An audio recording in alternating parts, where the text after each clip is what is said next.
Servus Miloš. Čauko Janči. Čaute. Pozdravujem všetkých. Poďme dneska na ďalšiu tému.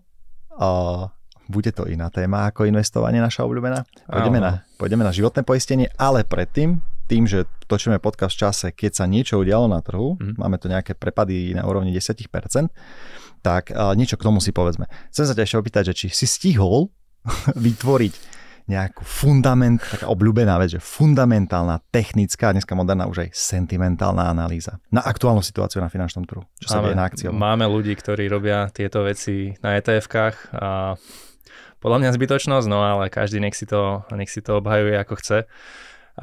Podľa mňa to vôbec nie je potrebné robiť nejaké sentimentálne, fundamentálne alebo technické analýzy na ETF-ka, na nejaké indexové ETF-ka teda, široko diverzifikované.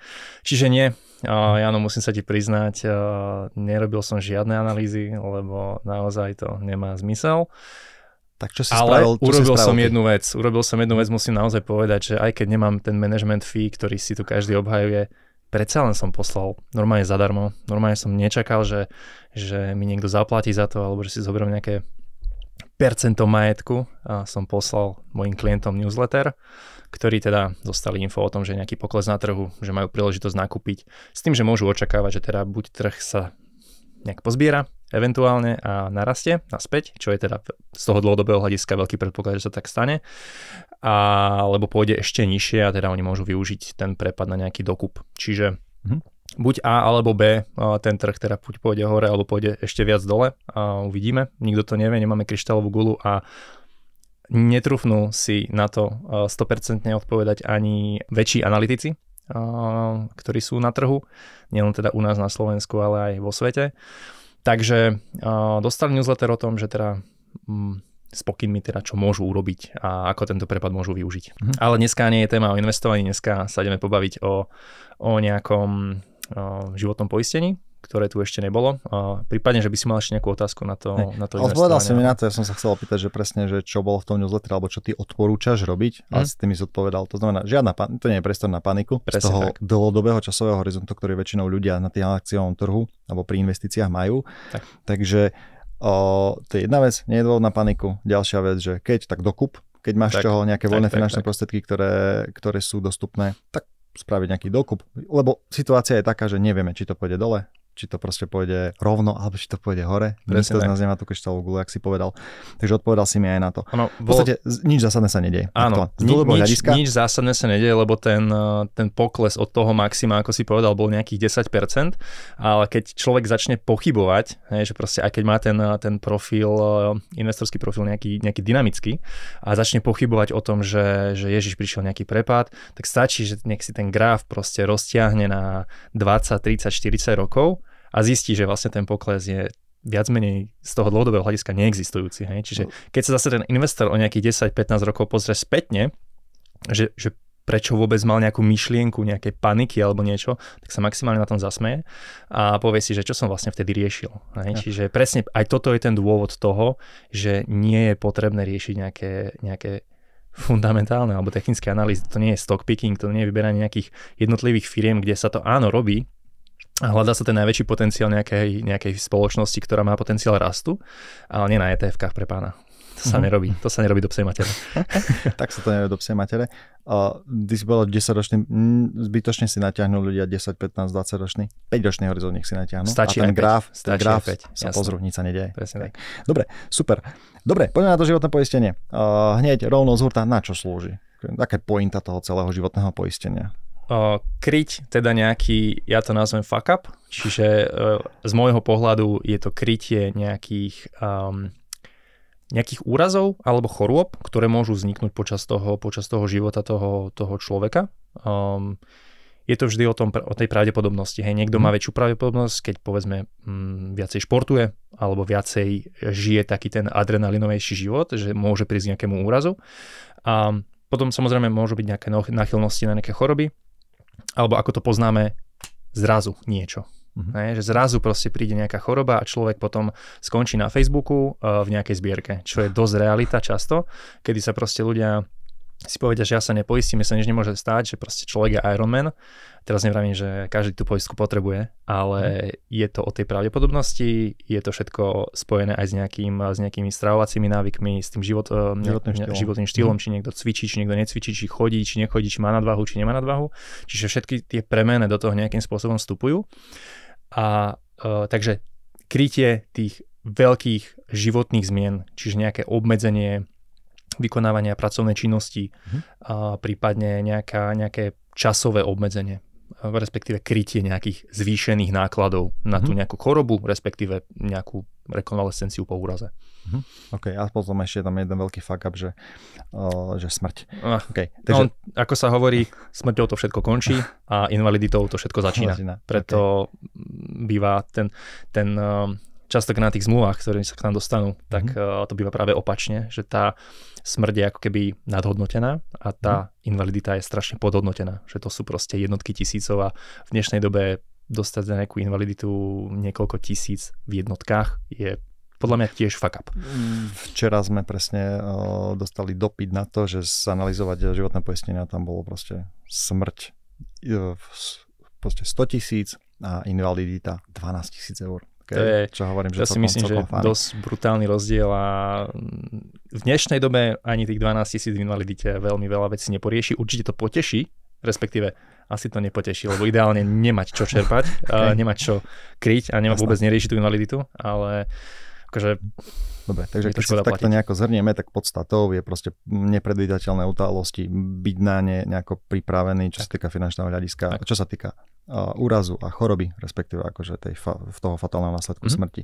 Dobre, ty už rovno aj načrtol zo pár takých vecí, že kto potrebuje, alebo kto to možno nepotrebuje, respektíve si tam aj dal to, že ja neviem, záleží to na zdravotnom stave a tak ďalej, od práce, ktorú vykonáva ten človek. To znamená, že keď má niekto manuálne prácu, tak, alebo niekto, kto sedí v kancelárii, tak zase aj toto všetko zohľadňovať pri tom, aké výšky a čo nakrývať. Dobre, dajme si taký jednoduchý príklad, veľmi jednoduchý príklad, že nejakú takú typickú slovenskú rodinu, Peter a Andrej, robím si srandu, Peter s manželkou Evou a s dieťaťom, ktorí majú normálne klasické nejaké štandardy, taký náš bežný klient, že ja neviem, Peter zarába 1500 eur v čistom mesačne, Eva zarába 1000 eur, a dieťa majú v nejakom takom veku, kde chodí na základnú školu a hypotéku majú 100 000. To je taká normálna klasická bežná rodina.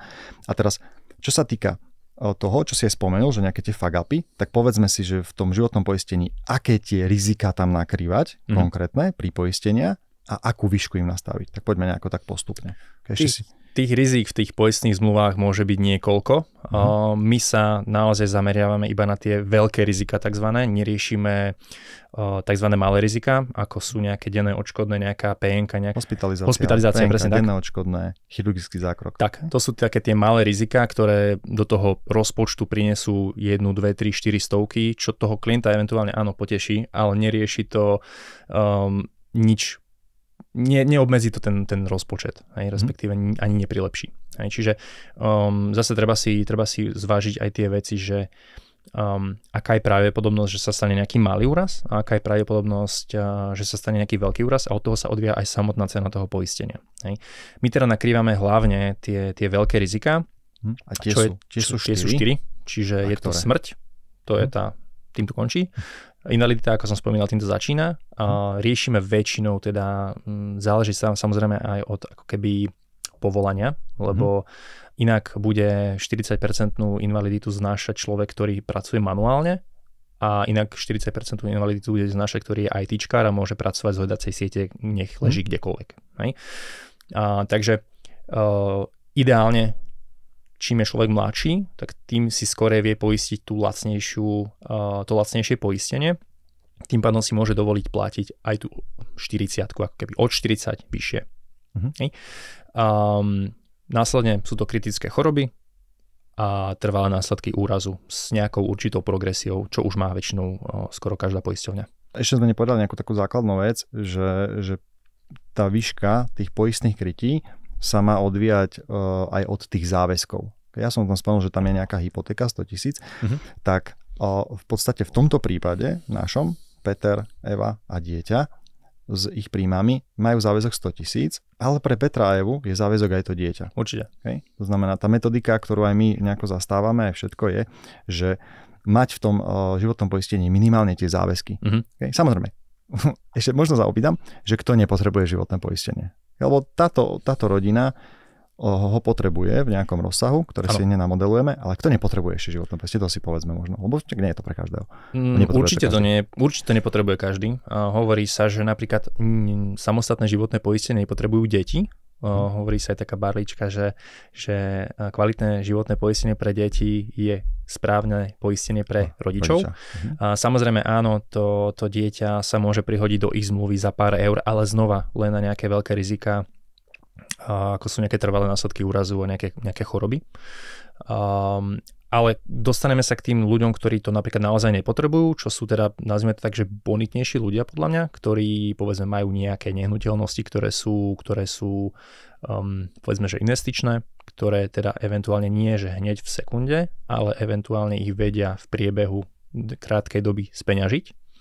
Čiže vedia si tie peniaze, ten majetok keby rýchlo vytvoriť na tie liečebné úkony. Samozrejme, aj oni si musia uvedomiť jednu vec, či pre nich nie je výhodnejšie premieňať 100-200 eur mesačne, príklad, za krytie niekoľko 100 000. Hej? Čiže vždy tam je to A a vždy je tam to B, že aj takíto ľudia si môžu povedať, OK, radšej to poistenie bude mať, radšej si tú nehnuteľnosť nechám, ako by som ju musel ja teraz riešiť nejaký predaj a Boh vie, ako dlho to bude trvať a samozrejme vie si uzatvoriť aj on to životné poistenie. To je aj môj osobný príklad, že sú nejaké firmy, sú nejaké nehnuteľnosti, aj tak mám proste čiže kvalitné životné poistenie. Presne ako si povedal, teda ďalšia vec sú napríklad nejakí podnikatelia, nejakí majiteľia firiem, ktorí majú pravidelný príjem z tej spoločnosti, kde už oni povedzme majú iba už nejakú riadiacu činnosť a ten príjem sa generuje, nazvime to tak, že automaticky, to znie veľmi jednoducho, že to hovorím, ale určite tam nejaký pasívny príjem, nejaké procesy tam určite sú. Takže budujú ten majetok nejaký značný kapitál, ktorý už majú vybudovaný, tak aj oni zase môžu uvažovať tak, že či ho vôbec potrebujú to poistenie, alebo ho nepotrebujú. Hej? Ale zase môže sa rozhodnúť, že budem si platiť z toho môjho budžetu, z toho príjmu, ktorý mám každý mesiac, povedzme, že pasívneho, tak vyčlením si niečo na to životné poistenie, aby mi to nemuselo potom následne zasahovať do tých, povedzme, do nejakého akciového portfólia, že ho nebudem musieť odpredávať. Takže samozrejme toto je tiež ten ďalší druh tých ľudí. Vráťme sa teda k Ferimu a GB a tým pádom tie veľké rizika, na akú sumu. A ešte predtým sa opýtam, že koľko by také kvalitné životné poistenie malo stáť, alebo bežne stojí, na základe aj skúsenosti. Je to vždy individuálne. Hovorí sa, že je to od 3 do 7% príjmu, čiže kľudne sa môžeme stretnúť niekde... Z čistého príjmu? Z čistého príjmu, áno. Môžeme sa stretnúť niekde na 5%. Hej. Samozrejme, niekto hovorí 3 až 7, niekto hovorí 3 až 5.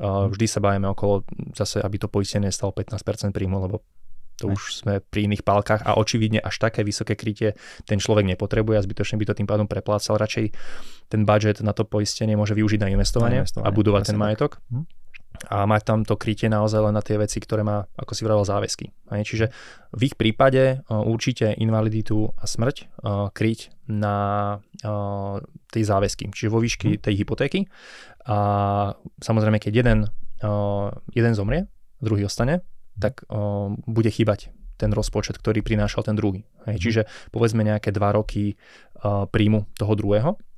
Metodika to takto nejako navrhuje, že 2-ročný príjem je to obdobie preklenovacie, kedy by mali. Ono sa aj hovorí, že väčšinou do 2 rokov si ten druhý nájde ďalšieho partnera. Z nejakej štatistiky, naozaj neviem teraz povedať, ktoré, ale niekde som to začul. Metodika je. Tak, že proste nakryť tam ten 2-ročný príjem, ktorý tam eventuálne začne chýbať.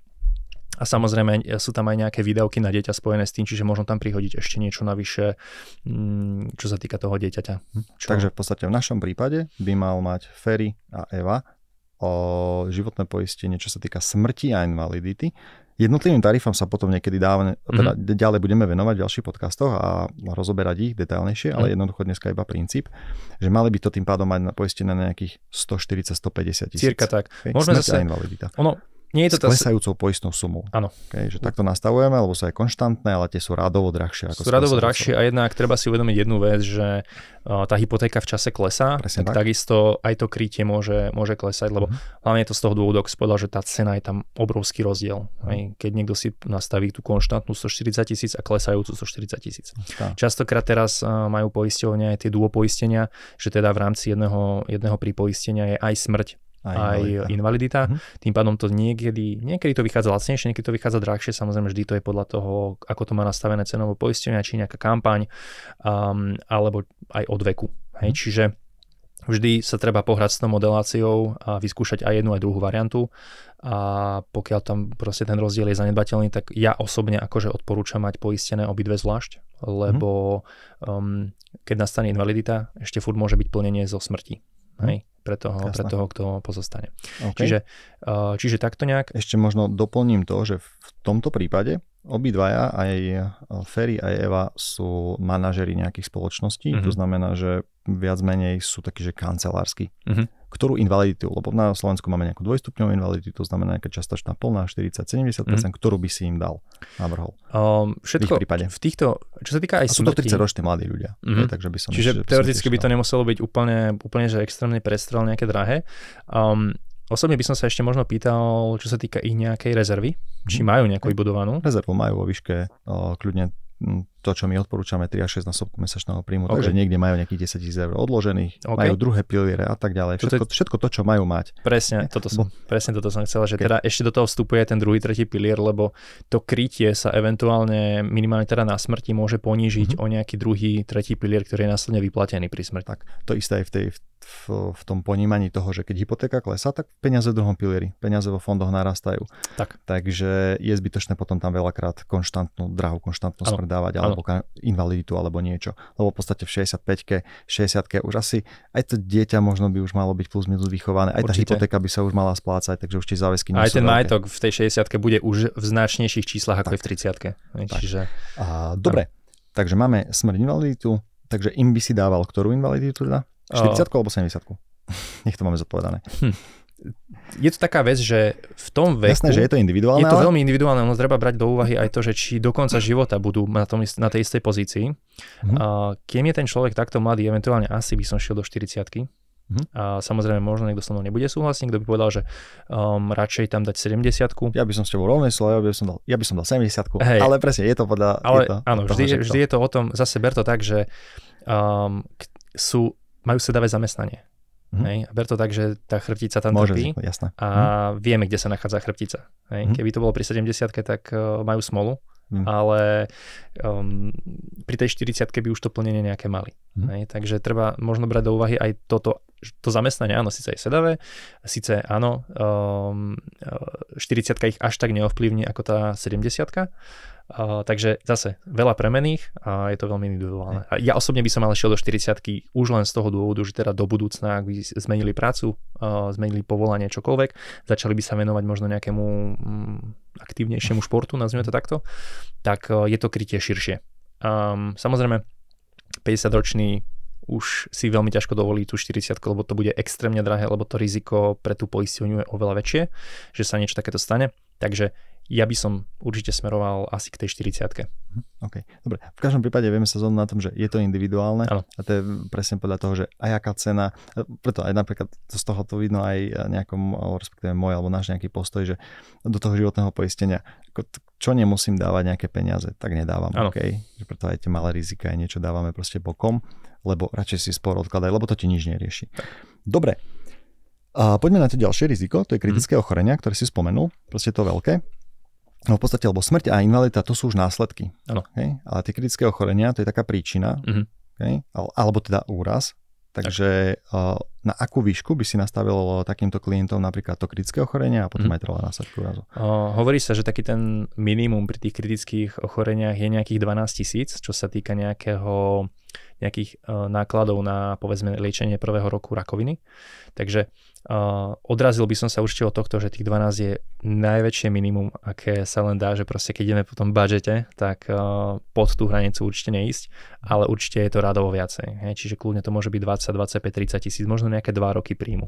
Hej, okay. Zase metodika hovorí, alebo presne proste nám nejako pomáha s tým, že dvojročný príjem je taký, že v poriadku. Dobre, trvalé následky úrazu s progresiou, ktorú si spomínal, s tým, že s progresiou všetko to neskôr vysvetlíme, ale že tu akú sumu by si mi nastavil? Možno sneak peek, progresia je nejaké násobenie tej poistnej sumy, čiže keď si niekto nastaví 50 000 a naozaj sa mu stane niečo závažné, tak môže dostať niekoľko 100 000 v rámci toho plnenia. To je tá progresia, nejaké násobenie tej poistnej sumy. Vo všeobecnosti tie trvalé následky sú jedno z tých najlacnejších poistení, respektíve pri poistení z tejto veľkej štvorky, takže tam by som sa nebal ísť v radovo desiatkách tisícoch, čiže kľudne to môže byť 50, 60, 70, 100 000. Hej, toto nezmení až tak tú cenu toho pripoistenia, respektíve celkového toho poistenia. Takže čo sa týka tej metodiky, zase môžeme ísť 4-5 rokov príjmu úplne v pohode. OK, dobre. Takže zhrniem si to. Smrť invalidita pre jedného, pre druhého 140-150 tisíc plus minus s tými záväzkami, s dieťaťom, s príjmami, s vekom, s zamestnaním, kritické ochorenia, dvojročný príjem, to znamená kľudne 24-30 tisíc jednému druhému, trvalé následky úrazu kľudne 50 tisíc jednému druhému, okay, s progresiou. Plne v pohode. A mali by sme sa zmestiť do nejakej sumy 3 až 7, vo väčšine prípadov, alebo v štandarde nám to vychádza 5%. Dobre, čo všetko ešte ovplyvňuje výšku toho celého poistenia, okay? Lebo sú také veci, kde už mám, niečo som prežil, nejaké choroby, alebo niečo, alebo úrazy s trvalým následkom. Tak. Čiže nejaký stav, môj zdravotný stav pred vstupom do toho poistenia. Čiže áno, ideálni klienti, ktorí by každý chcel, je ten, ktorý proste bol maximálne na preventívnej prehliadke a odtedy nepáchol k lekárovi. To sú ľudia, ktorí nemajú žiadne problémy, žiadne diagnózy, na nič sa neliečia, žiadne úrazy, žiadne trvalé následky. Čiže vstupujú ako čistý, nepopísaný papier do toho poistenia. Je to aj pre tú poisťovňu asi najlepší klient, ktorému teda nič nebolo. Čiže to predchorobie, ktoré do toho vstupuje, čo môže ovplyvniť, čiže môže tam vzniknúť nejaká výluka, môže tam vzniknúť nejaká prírážka. To je možno tá lepšia varianta, lebo furt je to riziko kryté. Alebo samozrejme tá najhoršia vec, ktorá môže byť, je teda, že nie je možné ho poistiť. Čiže je tam nejaká diagnóza, ktorá proste cez tú poisťovňu neprejde a teda je to pre ňu veľké riziko, že by si v dohľadnej dobe mohlo byť plnené z tej poistky a samozrejme aj poisťovňa je nejaký subjekt, ktorý chce dosahovať zisk. Podnikateľský subjekt. Presne tak. To znamená, to je ďalšia vec, ktorá vstupuje do toho, je aj to, že proste či fajčíš, určite, či máš nadváhu alebo niečo. Znamená, to všetko vie ovplyvniť výšku poistenia, respektíve to, že či mi tam niečo vylúčia, alebo to, čo si spomínal. Samozrejme vek. Vek vstupuje do tohto. Ešte k tomu BMI, tam je to také dosť niekedy kontroverzné, srandovné, lebo sú ľudia proste, ktorí cvičia, ktorí majú ten iný pomer tuku a svalov v tele a niekedy ten človek, ktorý má tých svalov možno trošku viacej, vyjde s nejakou nadváhou alebo s niečím podobným, tak potom je dobré to nejakým spôsobom možno viacej špecifikovať a riešiť individuálne, že teda ten človek aktívne cvičí a že nie je naozaj obézny. Čiže to sa už potom individuálne rieši v tých životných poistkách. Samozrejme aj samotná dĺžka toho poistenia vstupuje do tej ceny.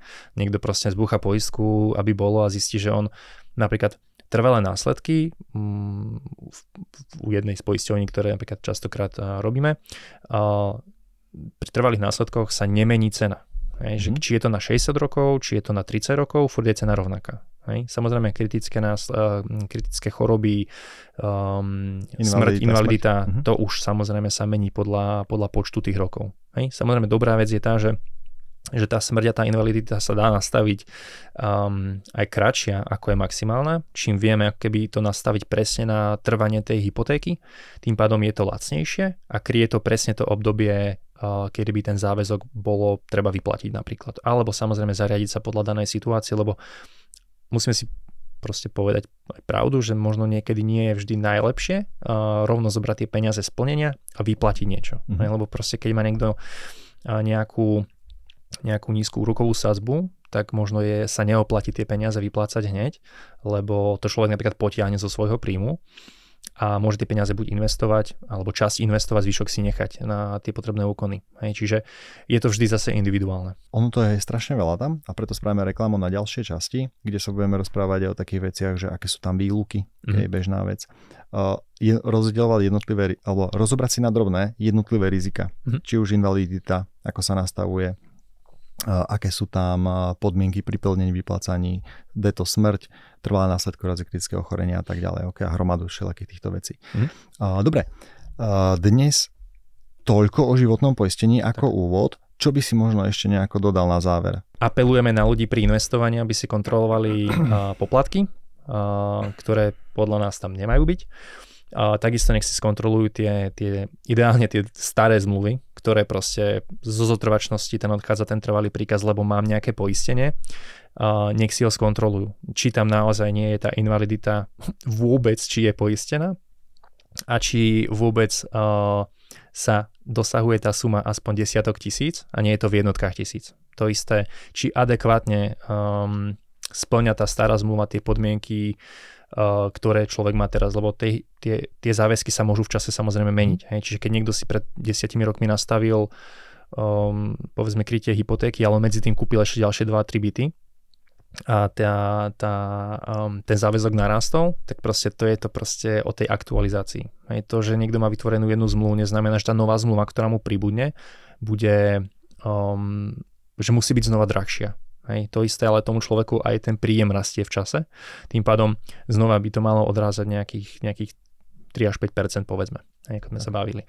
Takže tak ako aj pri neživotnom poistení, o čom sa budeme vlastne baviť ďalej, tak vždy je tiež dobré sem tam mreknúť na tú zmluvu, aktualizovať ju, respektíve minimálne sa poradiť o tom, že s niekým, kto sa vyzná v týchto veciach, keď to nechce riešiť človek sám, a vie si to pozrieť, že či to spĺňa to poistenie, to, čo to má spĺňať, to, čo to má kryť, alebo je to niečo, čo by som nemal mať vôbec. Hej. Častokrát teraz nejaké investičné životné poistenia, kde vo veľkej časti investovanie a v malej časti nejaké smiešné krytie. A aj to tam častokrát bývajú nejaké hospitalizácie, denné odškodné, proste veci, ktoré by tam nemali byť. Takže proste pointa toho je, že nech si pravidelne ľudia aj toto kontrolujú, že za čo platia, lebo aj ten poistný trh sa vyvíja, aj poisťovne prichádzajú s novými produktami, s novými tarifami a môžu byť zaujímavejšie. Tak. Dobre, super, díky Miloš za tvoj čas. Díky Janči. Majte sa, čaute. Majte sa.